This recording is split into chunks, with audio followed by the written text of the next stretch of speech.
Allais-je ou non parler de ces Jeux Olympiques qui auraient dû être le point d'orgue de la fête du sport, comme c'est le cas tous les 4 ans. Or, ça n'est pas ça du tout qui se produit, on pouvait s'y attendre à Paris.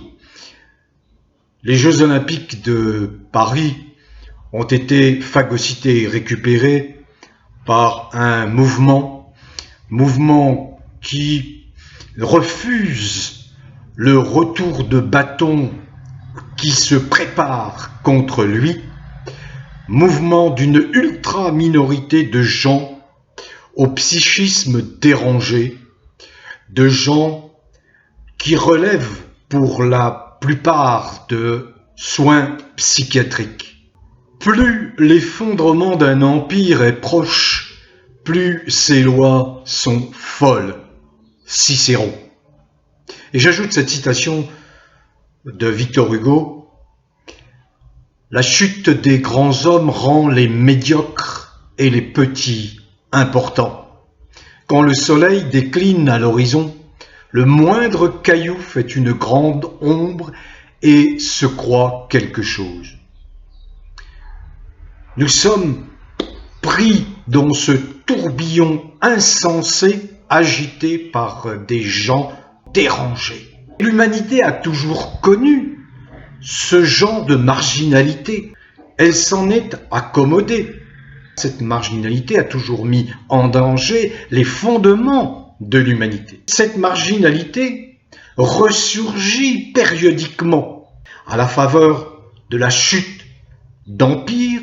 C'est le cas avec la chute de l'empire occidental, est instrumentalisée par ces tenants de cet empire comme un moyen de sauver l'empire de son effondrement et de sa chute.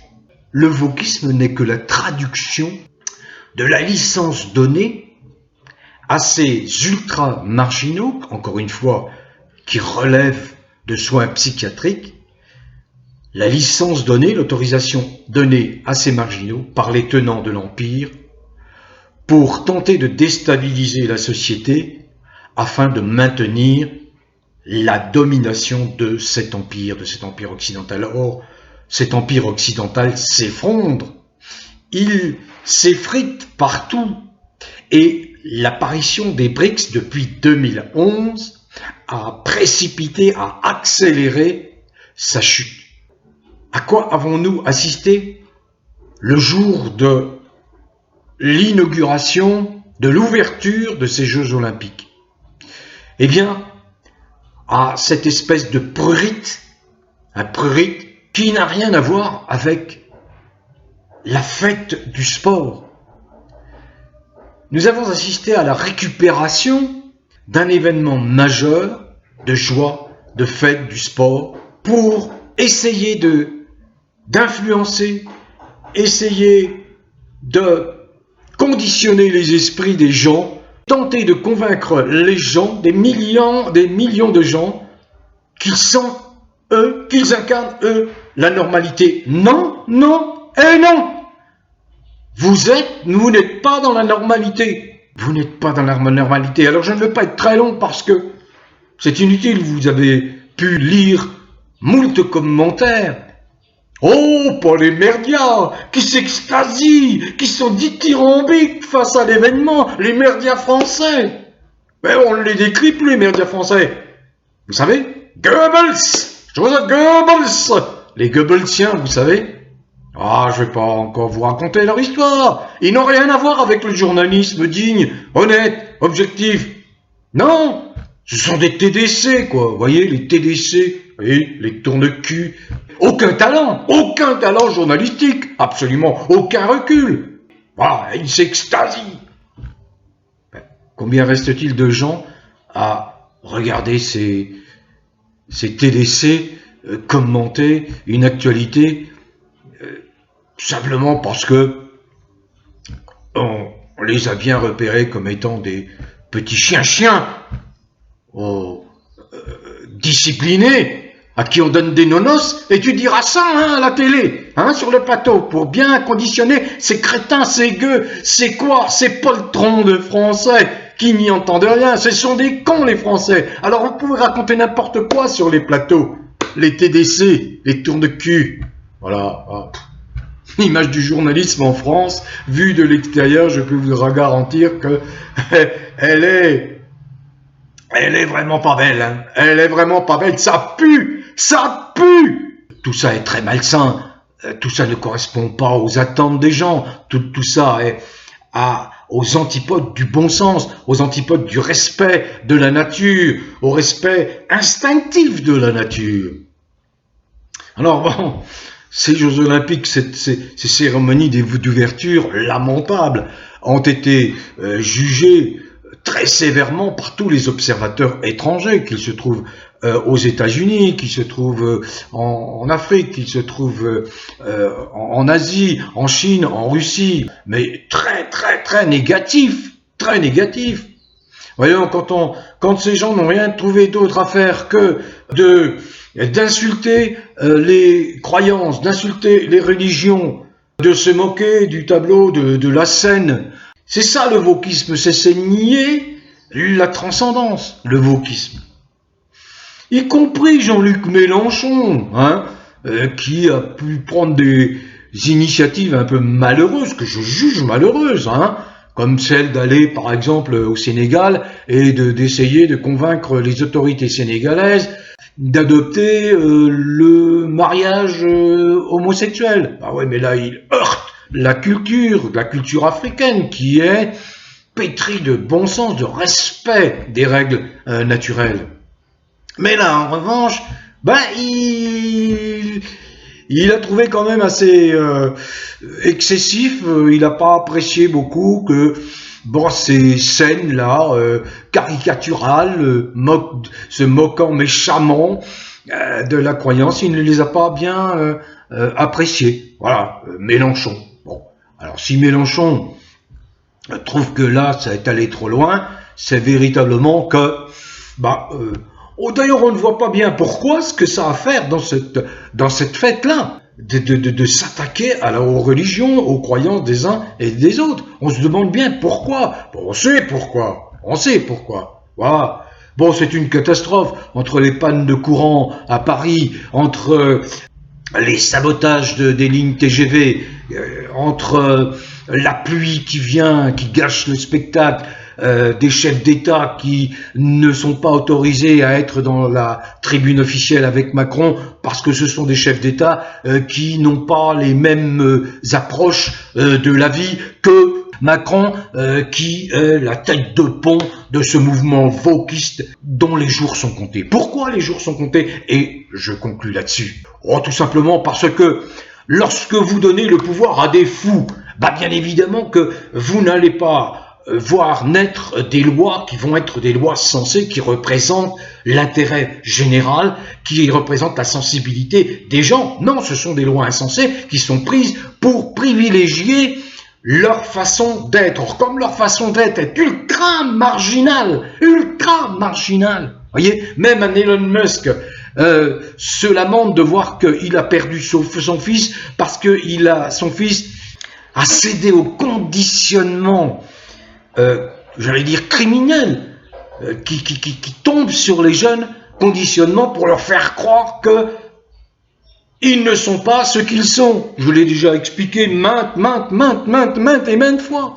Cette folle théorie du genre, voyez, cette folle théorie du genre, elle ne repose sur rien. Alors je conclus, parce que c'est mon message, le message le plus important, que vous le sachiez bien, cette théorie du genre, elle a été élaborée, mise au point par un dénommé Christopher Dumnit. C'est le père de cette théorie. Il a imaginé ça en 1998. Et que dit aujourd'hui Christopher Dumnit? Je le cite, « Je me suis trompé, mais pour ma défense, je ne suis pas le seul. Tout le monde a menti et ment encore. J'ai fabriqué la théorie du genre sur mon idéologie, pas sur la science, regrette le père de cette folle théorie. Et que faisons-nous depuis 1998, c'est-à-dire depuis plus de 25 ans? Nous voyons des gens brandir des pancartes pour nous faire avaler cette folie, et nous voyons des gouvernements, des États complices comme Macron, alors que ces gens-là qui récupèrent cette théorie du genre absolument fumeuse, c'est son inventeur qui vient de le reconnaître, n'ont qu'un objectif, c'est de légaliser la pédophilie. Et voilà pourquoi depuis des centaines de vidéos, je n'arrête pas de dire attention, protéger nos enfants. Voilà pourquoi je dis qu'il est criminel d'imposer à l'école, à l'éducation nationale, des cours d'éducation sexuelle orientés. C'est un crime. Voilà pourquoi je dis que le corpus législatif, c'est-à-dire les lois en France, sont totalement gangrenées, polluées, pourries par des lois hors la loi qui facilitent le travail infâme, abject de ces marginaux pour imposer des comportements absolument contre nature. Contre nature. Et ils s'en prennent à tout le monde. Vous l'avez vu, ils s'en prennent à la religion, aux croyances, ils s'en prennent à tous ceux qui ne sont pas d'accord avec eux, s'appuyant notamment en France sur des lois hors la loi, que des juges ont le front d'appliquer, mais ce sont des juges indignes. Il y a des lois qu'il faut absolument supprimer, parce que ce sont des lois qui permettent à ces marginaux d'empêcher la liberté d'expression, d'empêcher les alerteurs de dire ce que je vous dis aujourd'hui. Attention, attention, ce sont des lois infâmes. Vous avez le droit de ne pas être d'accord avec des agissements qui sont des agissements contre nature et marginaux. Vous avez parfaitement le droit de défendre vos enfants. Vos enfants sont en danger. Vos enfants sont la cible, sont les proies de gens qui gouvernent aujourd'hui en France. S'il n'y avait pas eu cette complicité de la police, particulièrement de la police et d'une partie de la magistrature, pas tous les magistrats, parce qu'il y a des magistrats qui s'alarment, qui s'inquiètent, qui se réunissent, qui le disent. Mais Macron n'aurait jamais pu nuire à la France. D'abord, il n'aurait pas pu atteindre le sommet. Mais les jours de Macron sont comptés avec l'affaire Brichel. Ils peuvent s'en prendre à mon ami Lionel Labosse par l'intermédiaire de certaines plateformes qui mettent à mal la liberté d'expression, la liberté tout court. Mais la brigitologie, elle a un contenu. Le contenu, c'est de dire qu'il y a un couple bien trouble à l'Élysée et que ce couple a été démasqué. Et il y a moult de preuves, il y a des dossiers étayés, des démonstrations charpentées. C'est qu'une affaire de temps. Je l'ai expliqué dans une des vidéos au moment du procès contre Natacha Ray et Amandine Roy. J'ai expliqué, mais nous attendions la présence du plaignant Jean-Michel Trogneux. Jean-Michel Trogneux, c'est l'Arlésienne, on ne le voit jamais quand il s'agit de lui. Or, c'est lui qui est censé être à l'origine de ces procès. Et il n'est jamais là. On ne le trouve pas. C'est un fantôme. Donc voilà ce que je voulais dire aujourd'hui, mon propos un petit peu vif. C'est absolument lamentable. Ça donne une image, ces Jeux Olympiques, une image absolument détestable de la France. Certains disent, oui, des gens qui sont de ma génération, disent, ouais, on passe à une autre civilisation. Ils le disent avec beaucoup de tristesse dans leur âme, dans leur cœur, parce que toutes les valeurs qui permettent le vivre ensemble sont battues en brèche, sont piétinées, sont sabotées par ces ultra-marginaux qui ne représentent que 0,1% de la population mondiale. Ils sont une poignée. Ça n'est que le fric. Ils sont instrumentalisés. Et ils s'imaginent représenter qui? Si j'étais, moi, avec des orientations sexuelles différentes de l'hétérosexualité, je me lèverais. J'ai eu des témoignages de gens qui m'ont dit non, on n'est pas d'accord avec ces gens-là. Vous voyez, je lisais aussi un autre commentaire, mais bientôt les hétérosexuels vont se sentir coupables d'être hétéros, alors que nous sommes 98%, 99% d'hétéros. Mais qu'est-ce que c'est que ce monde-là? Qu'est-ce que c'est que ce monde? L'inversion. Ah oui, il y en a marre, je sais, je traduis ce que vous pensez, c'est tout. Je traduis ce que vous pensez. Alors prendre la parole, ne pas prendre la parole, qu'est-ce que ça va changer? Il faut à un moment donné passer à la vitesse supérieure, remettre les choses en ordre, à leur place, la place que la nature a attribuée à chaque chose, et empêcher de nuire tous ces marginaux. Voilà, empêcher de nuire, empêcher la propagande, le prosélytisme, empêcher tout ça. Bon vent à tous, prenez soin de vous, portez-vous bien.